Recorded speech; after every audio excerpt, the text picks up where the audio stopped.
Bismillahirrahmanirrahim. Assalamualaikum warahmatullahi wabarakatuh. Selamat datang di channel YouTube saya, Utari Nur Mahasi. Saya mahasiswi Pendidikan Fisika FKIP Universitas Sriwijaya. Baiklah, saya di sini akan menjelaskan materi mata kuliah dasar-dasar pembelajaran dalam fisika yang bertema hakikat fisika dan hakikat pembelajaran fisika. Langsung saja, pada tema ini ada 4 subbab pokok yang akan kita bahas. Yang pertama, pengertian fisika dan pembelajaran. Yang kedua, hakikat fisika. Yang ketiga, hakikat pembelajaran. Yang keempat, dampak pembelajaran fisika. Langsung saja, mari kita saksikan video penjelasan berikut.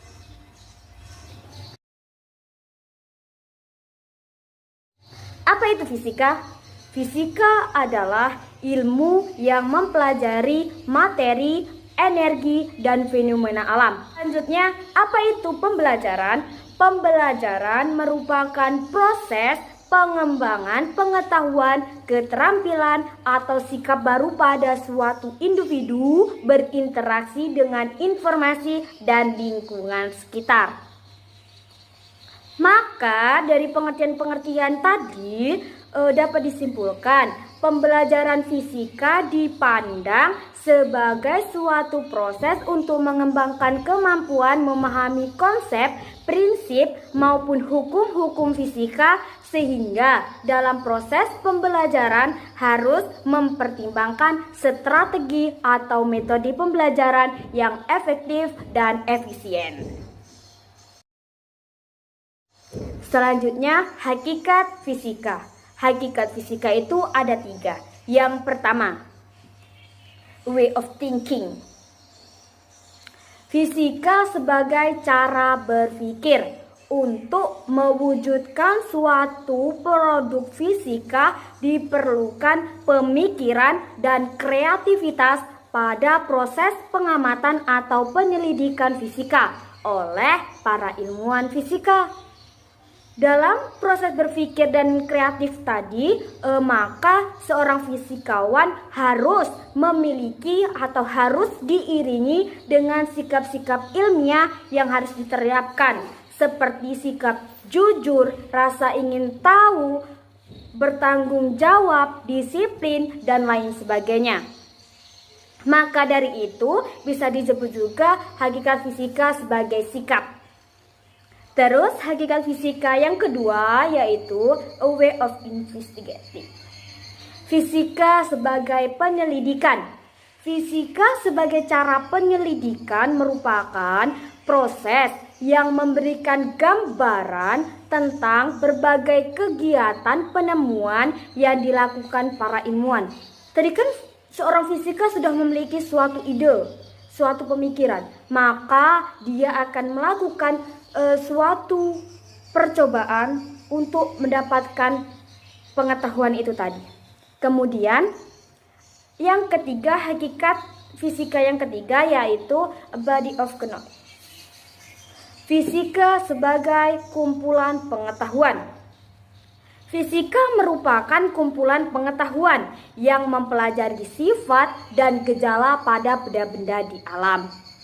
Gejala-gejala ini pada mulanya ditangkap oleh indera manusia. Contohnya, ketika mata kita melihat, maka sebagai alat optik di mana kita dapat melihat seperti adanya cahaya dan lain sebagainya.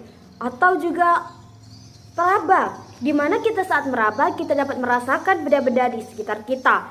Kemudian dari hasil interaksi manusia itu tadi, maka manusia akan mendapatkan suatu penemuan yang telah ditelitinya atau diselidikinya seperti tadi.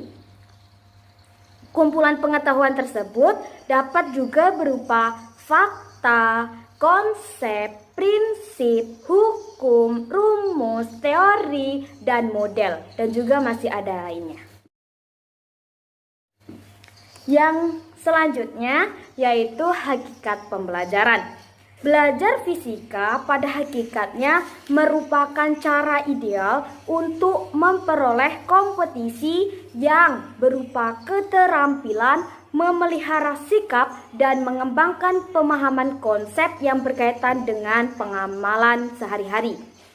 Jadi setelah kita belajar fisika, maka kita akan mengembangkan keterampilan kita, terus dapat memelihara sikap. Tadi kan sudah saya jelaskan bahwa seorang fisika harus memiliki sikap-sikap yang harus dia miliki, seperti sikap jujur dan lain sebagainya. Kemudian dapat mengembangkan konsep-konsep fisika yang telah dia pelajari dalam kehidupan sehari-harinya. Ya, pembahasan yang selanjutnya yaitu dampak dari pembelajaran fisika tersebut. Dampak pembelajaran fisika. Dampak berarti ada dampak negatif dan dampak positif. Yang pertama saya akan menjelaskan dampak negatif. Dampak negatif di mana dampak negatif fisika bagi manusia terkait hal ini adalah tentang bagaimana pola pikir manusia yang menjadi beranggapan segala sesuatu merupakan hal yang dapat dijelaskan dengan teori dan mereka tak mengenal keajaiban Tuhan yang sebenarnya selalu berperan dalam sebuah fenomena alam. Selanjutnya, dampak positif. Dampak positif fisika ada dua. Yang pertama, penemuan dan pengembangan teknologi. Pengembangan teknologi di dunia ini tidak bisa kita hindari. Tanpa kita ketahui, pengembangan teknologi itu juga merupakan dari hasil pembelajaran fisika. Yang kedua, memecahkan fenomena alam. Tadi dampak negatifnya menyebutkan bahwa manusia itu menjadi berpikir bahwa fenomena dapat dijelaskan dengan teori, tidak menganggap Tuhan. Sebenarnya itu tidak.